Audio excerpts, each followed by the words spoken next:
ফরিদপুরের বোয়ালমারী থেকে অস্ত্র ঠেকিয়ে মাইক্রোবাস ছিনতাই। রিপোর্ট করেছেন জাকারিয়া কাজী, বিশেষ প্রতিনিধি দৈনিক বাংলার আলো। বোয়ালমারী থানার এসআই মোহাম্মদ কামরুজ্জামানের নেতৃত্বে ঝালকাঠি থানার আওতাধীন পুলিশ প্রশাসনকে নিয়ে অভিযানের মাধ্যমে মাইক্রোবাস উদ্ধার এবং চোর চক্রের 3 সদস্য আটক। বিস্তারিত নিয়ে আসছি আমরা আপনাদের সাথে। এই দায়িত্বরত ড্রাইভার ছিলেন, তাকে জিম্মি করে এই গাড়ি বোয়ালমারী থেকে ছিনতাই হয়। আসলে আপনার থেকে কি হয়েছিল এবং কিভাবে গাড়িটা নিয়েছিল একটু বলবেন প্লিজ।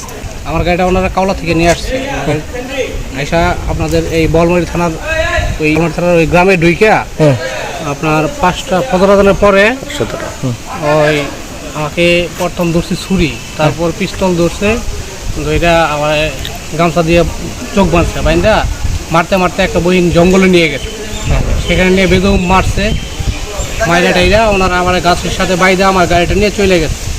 বাস এই পর্যন্তই আমি জানি। আপনার গাড়ি উদ্ধার হলো কিভাবে?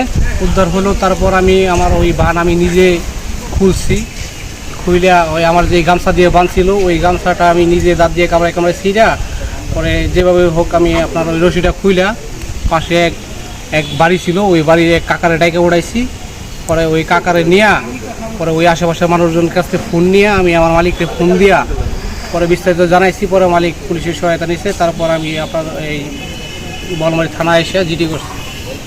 তারপরে বোয়ালমারী থানা পুলিশ কি আপনার সাথে ঝালকাঠিতে গিয়েছিল? হ্যাঁ, ঝালকাঠিতে গিয়া লেবুখালি থেকে আমার গাড়িটা উদ্ধার করে নিয়ে আসছে।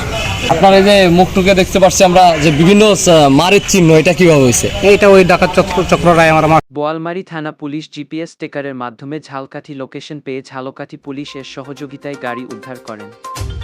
বর্তমানে গাড়িটা বোয়ালমারী থানায় আছে এবং ডাকাত 3 জনের বিরুদ্ধে মামলা রুজু করে ফরিদপুর কোর্টে পাঠানো হয়েছে।